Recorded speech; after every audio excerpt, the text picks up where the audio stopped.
Hi, Mr. Henderson. Such a pleasure to welcome you to our program. Thanks for carving out some time. I'm looking forward to it. Well, you have some unique experience with a series that became about a lot more than hockey. Did you feel, or do you remember, what can you share with us about your memories, I guess, of the pressure of the country that fell on you back in '72? Well, I didn't feel it to start with, but when we got behind and we had to win the last three games, it was incredible. But I would like to tell you that without those 3,000 Canadian fans that were there, we wouldn't have won. They went crazy. They sang the national, our national anthem, and I had goosebumps on my hand. And so they were so encouraging to us. But we felt the pressure. In fact, I said to my wife, if we don't win the last three games, we're going to be known as the biggest losers in the history of Canadian hockey. So that's the kind of pressure we felt. Instead, the opposite became true, and you became known as, the biggest winners because of what happened in those games. What advice do you have for players who are feeling that weight tonight, right now, at this moment? Well, every one of them deserved to be there, and that's on both sides of the rink. And so it'll be the ones that just get the break, probably. I mean, there's so much talent out there, and I really have a lot of confidence in Canada. I mean, McDavid and I mean, we just got so much power. And the other thing is they're going to miss. I really believe they're going to lose McElroy, the Boston defenseman. So just go out there and have fun. Don't try to do anything more than you should.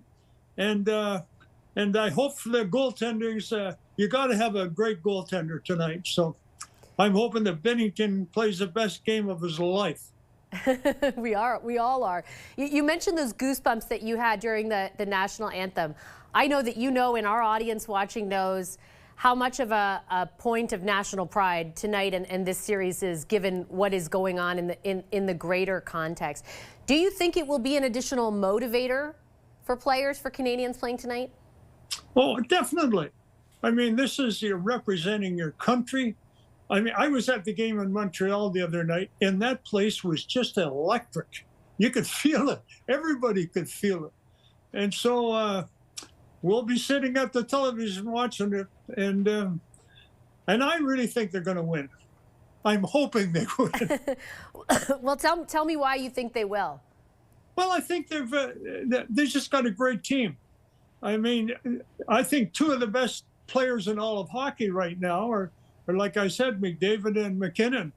And Mitch Marner, who's, I think, maybe one of the best playmakers in the whole league. We got the resources. We really do. And what do you think, as someone who, again, lived through a series that became about so much more than just hockey? What do you think about the context around this, around the threats that we're getting, even the tweets or the social media posts from the U.S. president today about this game, kind of trolling us in effect? What do you think about that? Well, I'm not going to get into the political side of it, but it was totally different back then. I mean, the Americans, I got two daughters and grandchildren and great-grandchildren that live in the United States, so I don't get too upset about well, maybe Trump. Anyway, that's beside the point, but I don't care who you are. If you're a hockey player, you want to represent your country. Mm-hmm. And these guys will represent it to the best of their ability tonight. I will guarantee you that. And how does it differ from the experience of playing for a team, for example, in the NHL, when you are representing your country? Well, I think you want to prove to yourself and everybody else that you can play at this level and do well.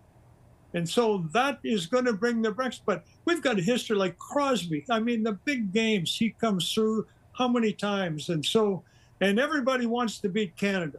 I mean, everywhere, if they, I think they get more. The other teams, beating Canada would be the highest thing they would like to do. We're just looking at some pictures of '72, And I'm wondering at this, all these decades later, do you still think about that at all? I know you've written about it. I've read everything that you've written. I know that it was a complicated experience thereafter. But when you think about it now, when you're, ahead of this game tonight, with such significance as that game and that series held, like, what do you think about when you think about that now? Well, for me, I've been writing one goal for 50 some years. I'd like to say I'm the only guy that played professional hockey for 18 years and scored one goal. I mean, and people still come up to me today and talk about, and they never ask me questions. They just ask me how they felt, where they were, and who they were with. And so I would really like to see Marner score in overtime, and he would know what I mean. And just to be sure, once more, you think we're going to win, and you will. I imagine you'll be watching, Mr. Henderson. Oh, I even had a little rest this afternoon, so make sure I didn't fall asleep. Well, I appreciate you making the time to speak with us tonight, and we will all certainly be watching as well. Thanks so much, Mr. Henderson. Appreciate it. Thank you.